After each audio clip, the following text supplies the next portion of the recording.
can remember being like 2-3 years old and having conversations with my doctors that were about to operate on me. And I think that really set the stage for me finding passionate, inspired people to make sure that no kiddo goes without food on the weekends.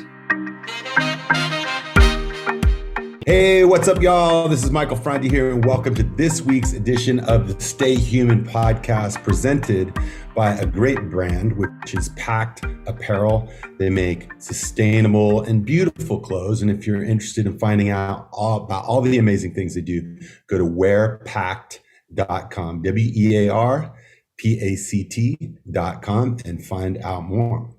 And since 2012, our guest today has served as the executive director of Conscious Alliance, a national nonprofit that brings healthy food into underserved communities and fuses music with opportunities to make a positive impact. With cerebral palsy and severe dyslexia, he works with his limitations to bring a fierce spirit to support others. As a highly functioning executive director, where he lacks in creating spreadsheets and emails, he makes up for it tenfold through inspiration, facilitating a powerful organizational culture, and cultivating meaningful partnerships through strong relationships. Please welcome to the podcast the amazing Justin Levy of Conscious Alliance. How you doing, Justin? I'm so good, Michael. Thank you for having me. I appreciate it.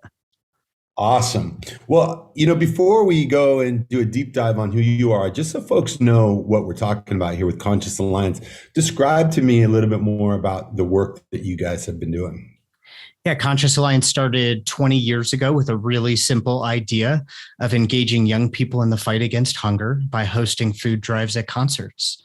And our first food drive brought in 4,000 pounds of food at the Fillmore Auditorium, and we realized we had something going. So it's taken off from there, turned into a national movement of artists, musicians, food makers, and music lovers on a mission to end hunger across the country. That's awesome. And how long have you been the executive director, or when did you get involved? Did you have another position before that? Yeah, so I got involved about a month after graduating high school.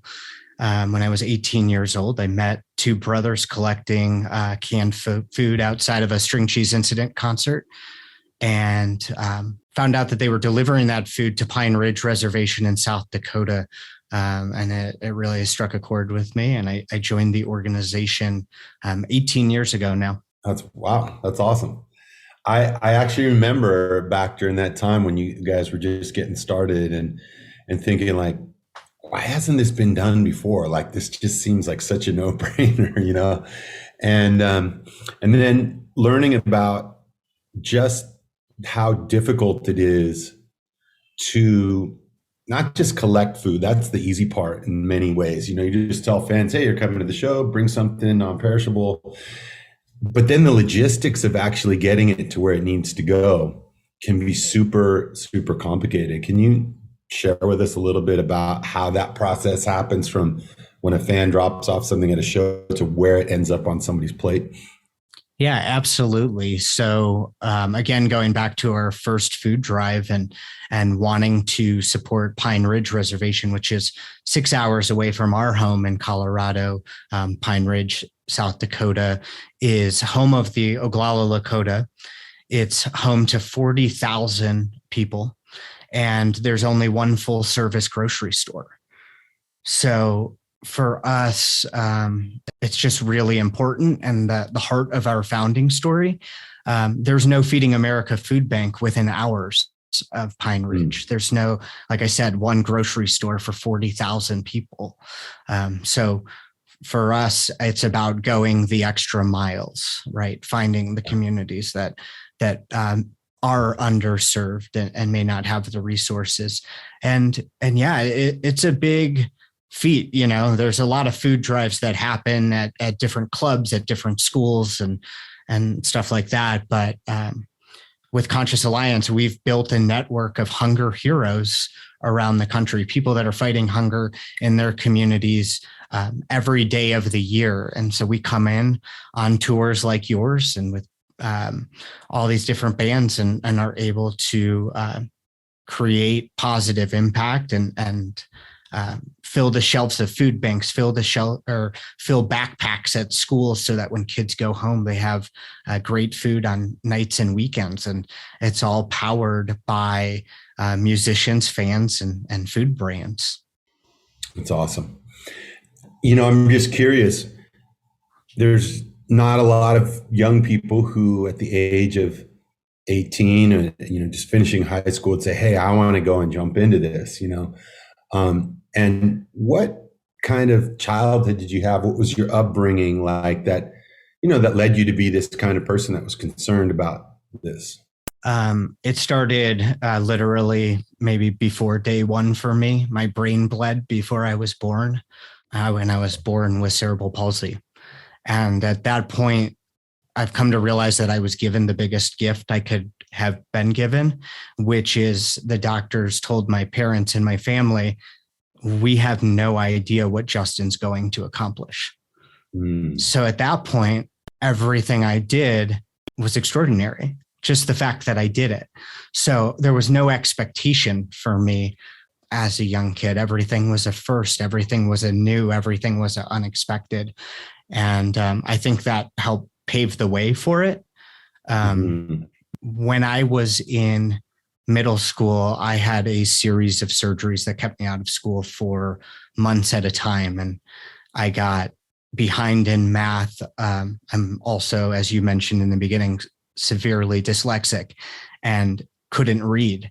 And so I was so behind because I was learning how to walk for the fourth time in my life. And I remember the day still, I rolled my wheelchair into my guidance counselor's office. And before I said anything, he said to me, close the door. That sounds important. And I closed the door and he goes, I have a meeting I'm supposed to go to. I don't want to go. I'd rather talk to you. And we would just sit and talk about life. And every once in a while, he would say to me, you get it. And at that point, I had no idea what the hell he was talking about. I get it. I'm like, I can't walk. I can't read. I'm pissed off. And as I was graduating middle school, I really think that they were pushing me on, literally just like, all right, let's try the next thing. And my guidance counselor got transferred to the high school, and out of 6,000 students, he got the letter L. And so he was my counselor. I went in and he asked me if I wanted to start a program for at-risk youth to go to Crow Creek Reservation in South Dakota, which is about 4 hours from Pine Ridge. I didn't know when he asked me that I was one of the at-risk students, by the way. So I was like, yeah, sure. And going up to the reservation, working with kids my own age, 15, 16 years old, and hearing their story, hearing the similarities of our stories, and,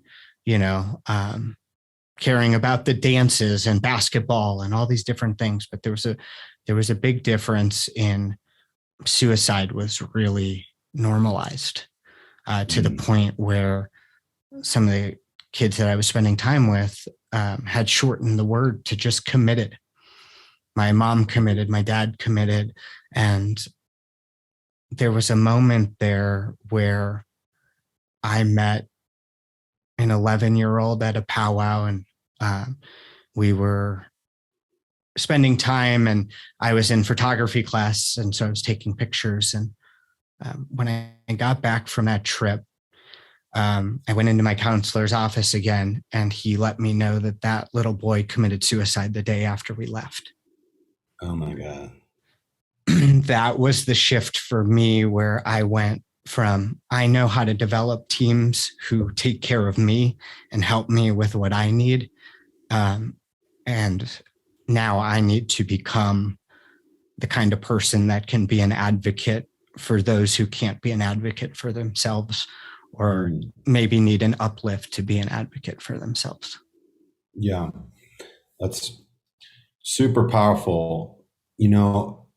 I would love to learn just more about, how you approached or learned to approach challenges, as you were growing up. Like, I'm very curious about when you described, learning to walk for the fourth time. Can you just tell me what that was like? Yeah. Something that was critical in my makeup of who I am today was that my parents brought me into every major decision of my life since I can remember. I can remember being like 2, 3 years old and having conversations with my doctors that were about to operate on me, and really being brought in to make those decisions, right? Yeah. Guided decisions and supported decisions. At age 3, I remember it. Oh. At age 3 on, I can remember. I can remember what my doctors looked like. I can remember the conversations, and I think that really set the stage for me to develop teams, develop trust, and allow people to do what they're really good at. Right. And that then created the opportunity of where we are today, and developing teams and letting people loose, letting the creativity of a poster artist go, letting the creativity of a musician go, finding passionate, inspired people to join Conscious Alliance in the fight to make sure that no kiddo goes without food on the weekends in the United States. Did you have siblings? Yeah, I have 3 brothers. So are they older or younger? Where do you come in? I'm the baby of the family. So, okay. So as the baby of the family, were you picked on a lot? Were you babied? Were you always little brother to a big brother? I fall in the middle of a bunch of kids. So I got a bunch of each of it, Yeah, exactly. I don't remember. I remember certain moments of getting picked on, which I'll go back to. But 2 of my brothers are much, much older than me. So they were approaching college when they would bring me to the playground. Right. Okay. And then I have a brother that's 2.5 years older than me. And, what I really remember and hold on to is that during standardized testing days in middle school, he would come pick me up when he had his license and take me to the rock climbing gym instead, and make sure that I learned how to ski and learned how to climb and was able to go on adventures that with other folks I may not have felt comfortable, because I don't want to hold anyone back. I'm never going to hike the fastest, climb the and my brother Adam really supported me through that in like, let's go. We're going to go do we're going to do really hard things together.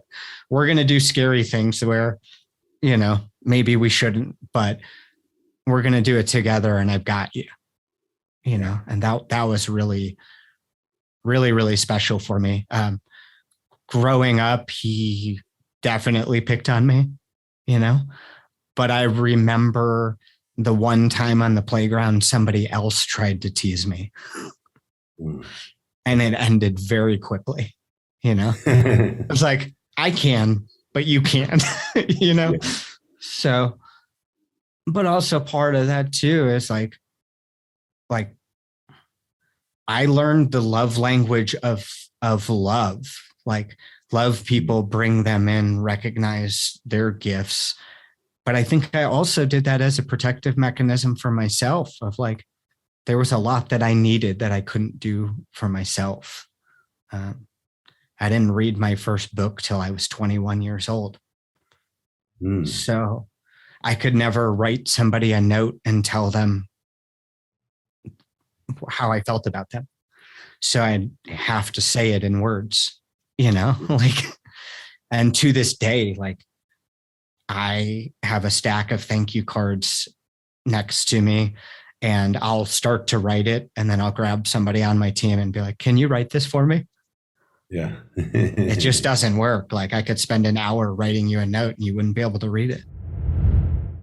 Hey, Stay Human podcast listeners. One of the things that I love most about this podcast is that I get to talk to people who are out there changing the world every single day. And so naturally, the products I not only love to use myself, but that I also love getting to share with you are out there doing the same thing, making a positive impact on our planet and on humanity. Pact puts their emphasis on putting people and the planet first by sourcing organic cotton, partnering with fair trade factories, and using 81% less water to make their clothes. And the best part?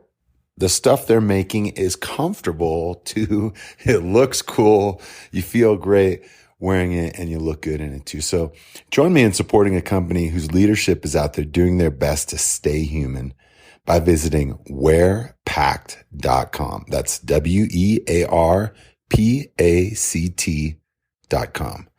And use my code, STAYHUMAN, all capital letters, for 20% off your first order. You're going to love it.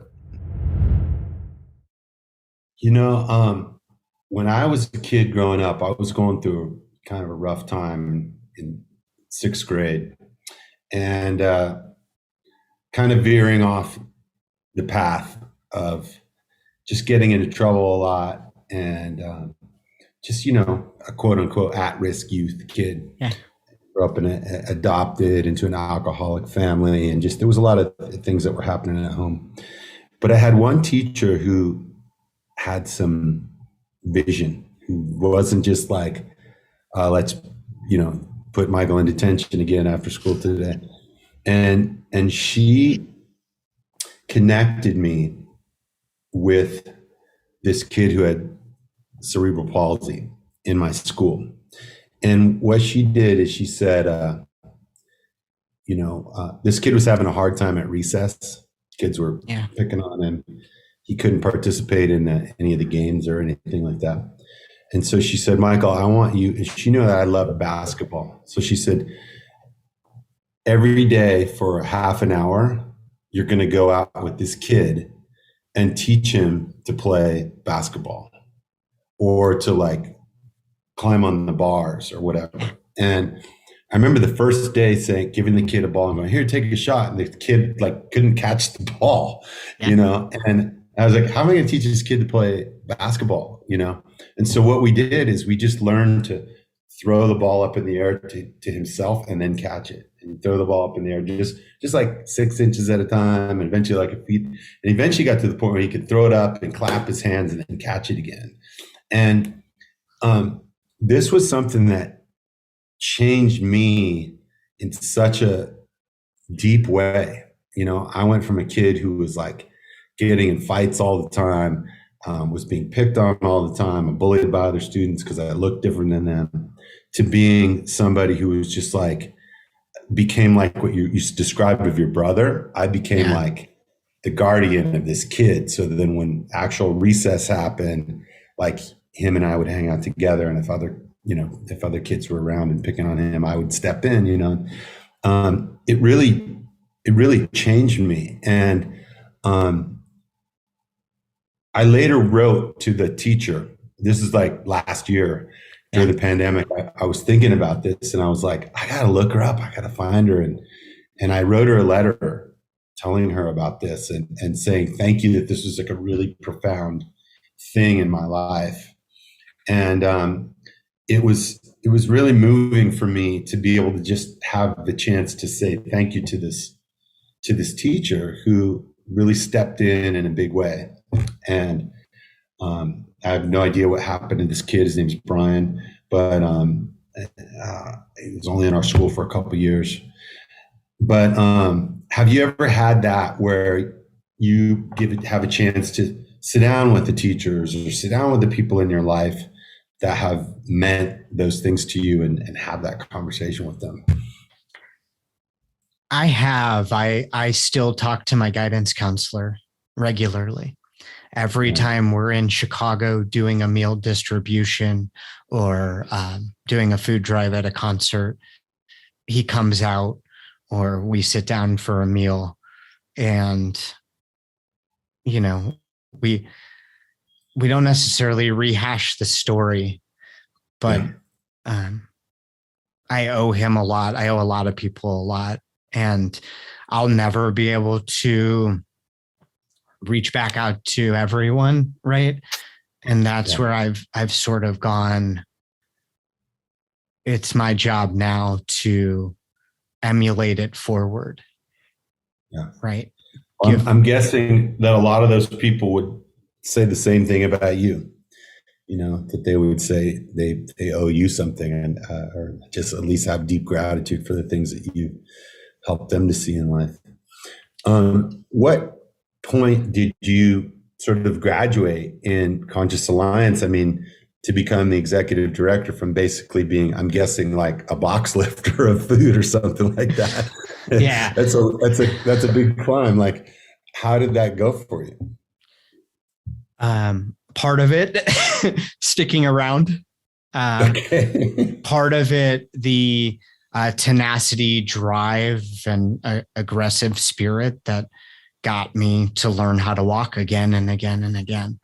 I met the Baker brothers who started Conscious Alliance, right?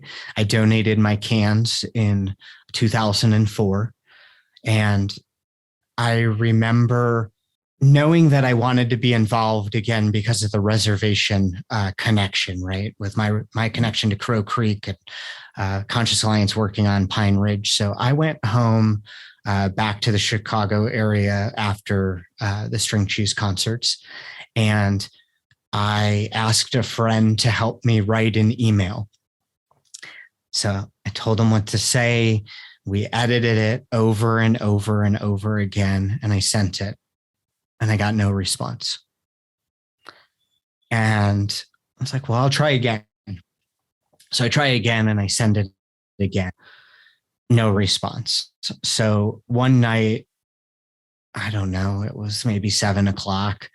I'm like, I'll call the office and I'll leave a message and maybe they'll call me back.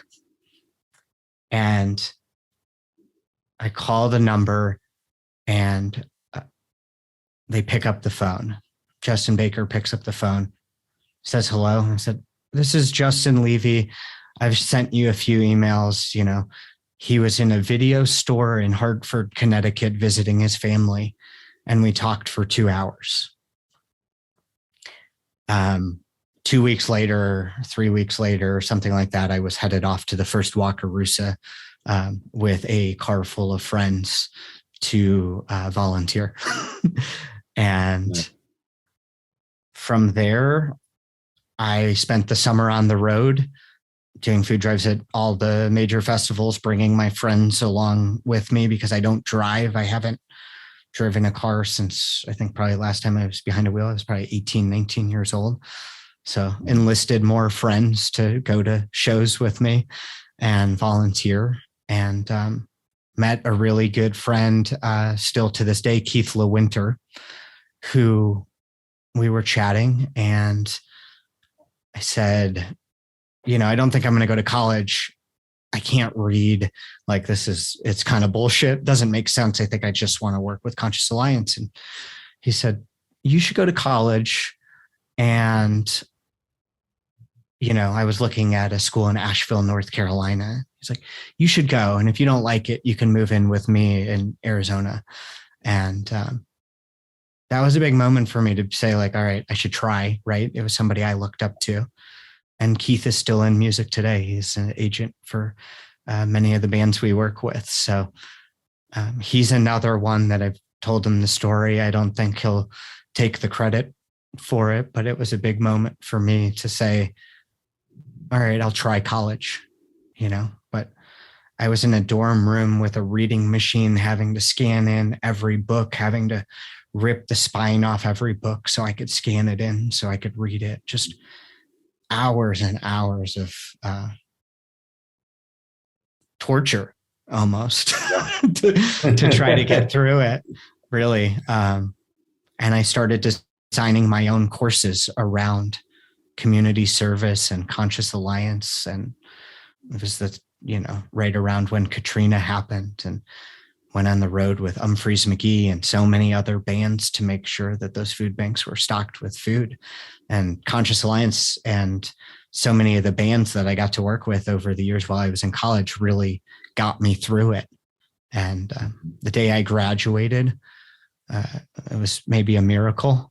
I don't think anyone expected it. I didn't expect it. I didn't know I was going to until the last semester, and immediately moved out to Colorado to join the Conscious Alliance team. Yeah. That's incredible. It takes a lot of tenacity. I'm in, I would say I'm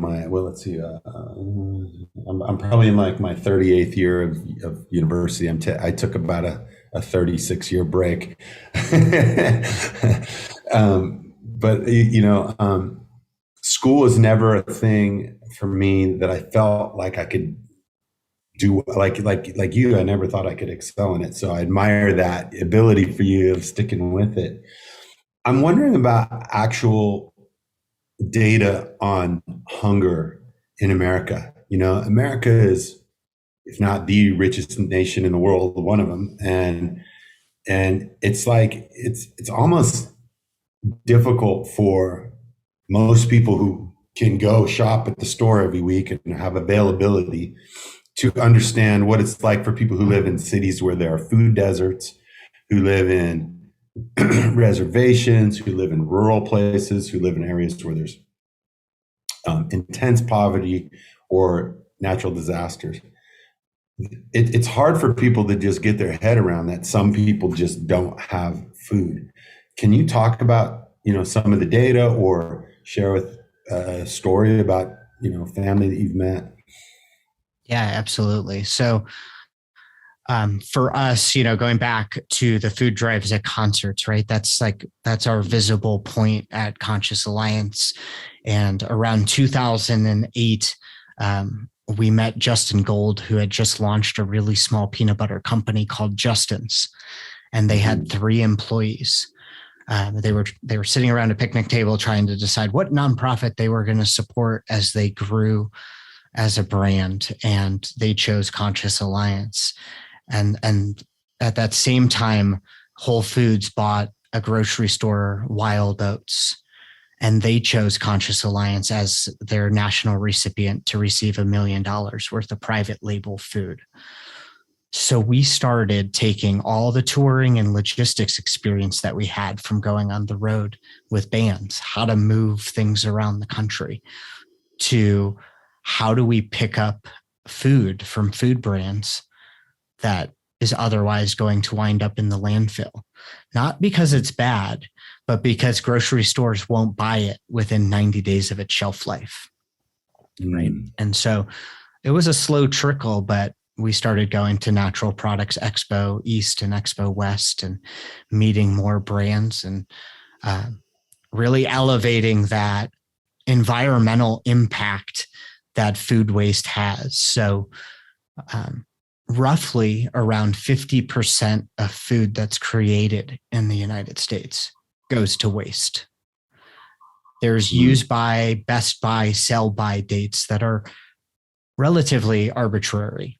It's about brand vanity. It's about having the best taste, texture, smell, right? But the FDA says, try it for yourself to see if it's good. And again, grocery stores won't buy it within 90 days of its shelf life. So in our country, we have roughly 50% of amazing food being thrown away. Wow. 1 in 4, 1 in 5 children don't know where their next meal is going to come from in the United States. So we think about food insecurity. It's not that there's not enough food. It's also, for many communities, not that food's not available, but it's a calorie problem. It's the wrong food. It's not nutrient dense food, right? You can go grab a burger for $1, right? But it's not going to sustain you. It's not going to support your nervous system, your mental health, right? So I think something that the pandemic really shined a light on is that hunger is not far off. Hunger affects people in communities, in every single community across the country. It's our neighbors, it's our friends, and it's our colleagues who are working their butt off, and prices are increasing. During the pandemic, we had, as you know, the whole music industry shuts down, right? So Conscious Alliance finds itself feeding the people who helped us build our movement: stagehands, production workers, security guards, right? And when I say that it shined a light, I think it made us all realize that hunger isn't as far off as we think. Wow. So when people donate food, that's, the product, but how do you keep the wheels of trucks moving? And with, gas prices going up, how do you guys pay for that aspect of it? Absolutely. So yeah, the fans at the concerts donating the food, the brands donating food. We our Art That Feeds model, right? So creating a poster for each show, and fans can either make a food donation or a monetary donation for that poster. For every dollar we raise, we're able to provide 2 meals. So by the poster artist giving of themselves and giving that poster design, right? And the musician and band allowing us to put their name on it and amplify the message on socials. That is a huge way for us to get in front of multiple generations and ask for a generous donation while they're also receiving that piece of art that reminds them of that moment in time when they gave of themselves and had a great time with their friends. And so we've had a lot of folks who have a similar story to mine, donating when they were 18, but we're not 18 anymore. So, joining a company with a give back program, becoming a member and donating monthly to Conscious Alliance, a family foundation, joining a natural food company, right? And all meanwhile, we're bringing in the next generation of young music lovers who are passionate about their community, about giving back, and about what's created during those moments in time during a concert. Yeah. Talk to me about the music itself. What role does that play, not just in terms of bringing fans together, but just on a spiritual level, in a way that you guys, people are at the shows, or the community level that builds around the music itself. How does that play into what Conscious Alliance does? It's the most beautiful thing. Music breaks down barriers. It's a love language. It's a connecting point, right? Like you said it at the beginning, we all have a story to tell. We all have those moments that have knocked us down, that have lifted us up, that have broken us, that have built us, all to be the special, incredible human that we are today. And I think that I know that music breaks down all those barriers and allows for simply heart connection amongst the fans and the bands and everybody involved. Yeah. I got a couple more questions for you. The first one is a question I ask everybody who comes on the show, which is, what does it mean to you to stay human? What does it mean to be human, and how do you hold on to it?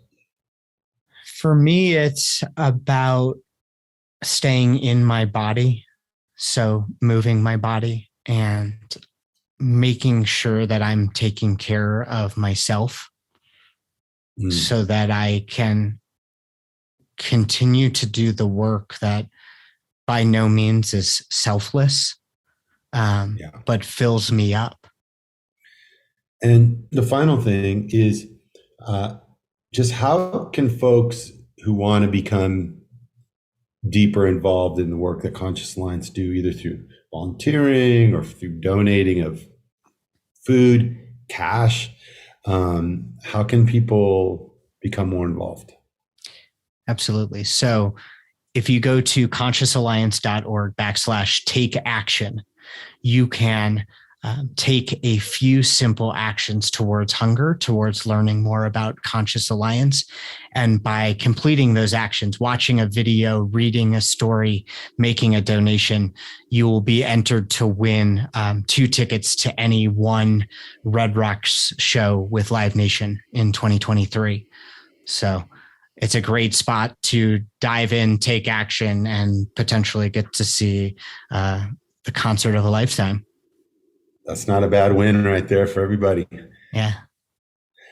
Justin, I do have one more question for you, which is what's one of the funniest moments that you've experienced? I know like over 18 years of doing this kind of work where there's just so many logistics and so many people involved and so many things. There's got to be some moments that stand out as just funny or ridiculous for you.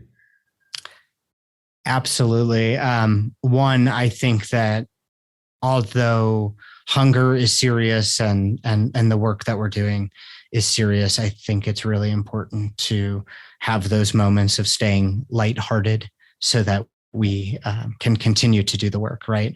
But immediately when you asked that question, I had this moment of being in the back of a truck, and I'll just tell you that all the food tipped over. Just imagine a disaster. We're in the middle of a reservation, and a really good friend of mine, Brian, who is friends with the Dalai Lama, him and I are sitting on a box. We have no energy left, and he looks at me and he goes, "This is not my karma." And I died. I was like, yeah, no, but you know what? I think that it's mine. And this is, 12 hours into unloading boxes and being on a journey. It's probably not the best for my body, but I'm glad I pushed through. And in that moment, when we were sitting there, we said, all we need is some espresso. And we're in the middle of nowhere. We start driving the truck, and there it is, a local coffee shop in the middle of somewhere with some beautiful coffee. But I think about that moment often of just like, when you have nothing else to give and it doesn't seem like it's working, it's like, sometimes just laugh it off. That's what you got to do. Yeah. And thank you so much for just being so inspiring today.